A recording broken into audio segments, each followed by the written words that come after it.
सर्वप्रथम विद्येचे आराध्य दैवत माता सरस्वती तसेच सावित्रीबाई फुलेंना कोटी कोटी अभिवादन। मी कविता राठी। आज आपण महात्मा फुलेंचा द्विजन्मशताब्दी महोत्सव साजरा करत आहोत। मी महात्मा फुलेंनी अंधश्रद्धा, अन्याय, अज्ञान याविरुद्ध दिलेला लढा याविषयी माझे विचार व्यक्त करणार आहे। विद्येविना मती गेली, मतीविना नीती गेली, नीतीविना गती गेली, गतीविना वित्त गेले, वित्ताविना शूद्र खचले। एवढे सारे अनर्थ एका अविद्येने केले, एका अविद्येने केले। आज आपल्याला सुद्धा असंच म्हणावं लागलं असतं जर आपल्या देशामध्ये महात्मा फुलेंचा जन्म झाला नसता तर। अशा या महामानवाचा जन्म 11 एप्रिल 1827 रोजी सातारा जिल्ह्यातील गटगुंदी या गावी झाला। त्यांच्या वडिलांचे नाव गोविंदराव तर आईचे नाव चिमणाबाई होते। त्यावेळी भारतावर इंग्रजांचे साम्राज्य होते। गोविंदरावांनी लहानपणापासूनच अन्याय, अंधश्रद्धा हे सर्व बघितलेले होते। समाजाच्या प्रगतीला शिक्षणाशिवाय तरणोपाय नाही हे त्यांनी ओळखले होते। त्या काळी बालविवाहाची प्रथा असल्याने त्यांचा सुद्धा बालविवाह सावित्रीबाई फुलेंसोबत झाला। लग्नानंतर त्यांनी स्त्री शिक्षणाचा लढा हाती घेतला। त्यांनी आपल्या पत्नीस साक्षर करून पुण्यामध्ये स्त्रियांसाठी भिडे यांच्या वाड्यात 1848 रोजी सर्वप्रथम शाळा काढली। सावित्रीबाईंनी मुलींना शिकवण्यास सुरुवात केली। जसजशा मुली शिकू लागल्या तसतसा समाजातील काही असमाज कंटकांच्या मनात हा विचार येऊ लागला, जर मुलगी शिकली तर हे चूल आणि मूल कोण सांभाळणार? स्त्रियांची जर प्रगती झाली तर आपल्या समाजाला हे मान्य असणार नाही। त्या काळी केवळ चूल आणि मूल एवढे स्त्रियांचे क्षेत्र होते। त्या घराबाहेरही पडू शकत नव्हत्या। त्यांना पायातील वाहन समजलं जायचं। परंतु महात्मा फुले यांनी या सर्व गोष्टींना झुगारून स्त्री शिक्षणाचा वसा हाती घेतला। उठणार नाही, मातणार नाही, घेतला वसा टाकणार नाही असं म्हणून त्यांनी आपले कार्य चालू ठेवले। हे सर्व करत असताना महात्मा फुलेंच्या मार्गात अनेक अडचणी आल्या। समाजातील लोकांनी त्यांना प्रखर विरोध केला। पण म्हणतात ना, आंधी से जो टकराए उसे तूफान कहते हैं और तूफानों से जो टकराए उसे इंसान कहते हैं असे म्हणून त्यांनी आपले कार्य चालूच ठेवले।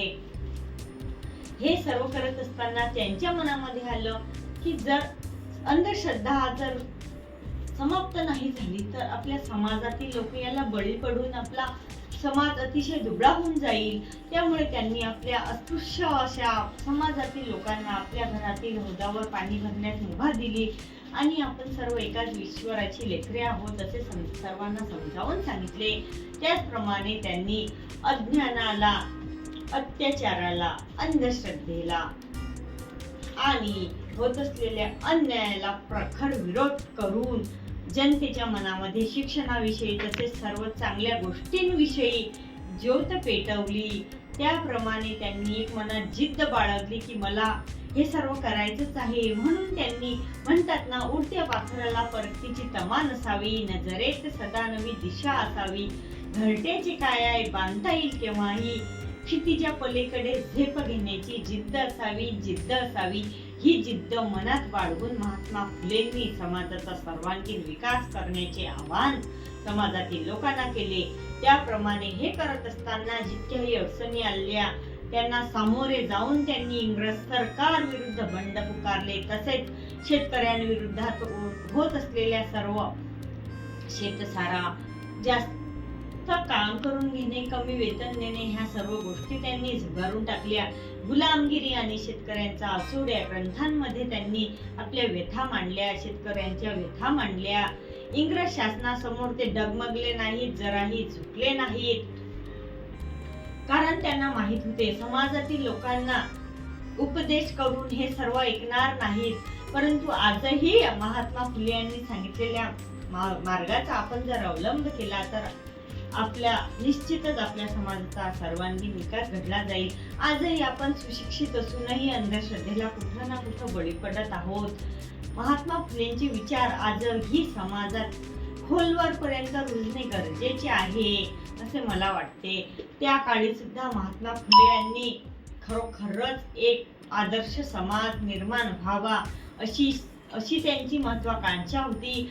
आजही समाजाला महात्मा ज्योतिबा फुले यांच्या विचारांनी युक्त समाज, यांच्या विचारांनी युक्त भारत हवा आहे.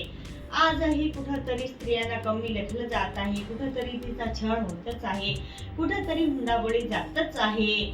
हे सर्व थांबवणे खूप गरजेचे आहे. यासाठी महात्मा फुले यांचे विचार सक्त गरजेचे आहेत.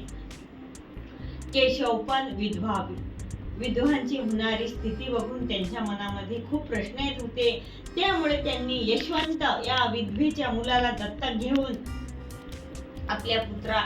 त्याला आपल्या पुत्राप्रमाणे प्रेम दिले. सावित्रीबाईंनीही प्रत्येक कार्यामध्ये महात्मा फुलेंचे सहकार्य करून समाजात एक आदर्श निर्माण केला. महात्मा फुले हे जरी आज आपल्यात नसले तरी ते कार्याने अमर आहेत.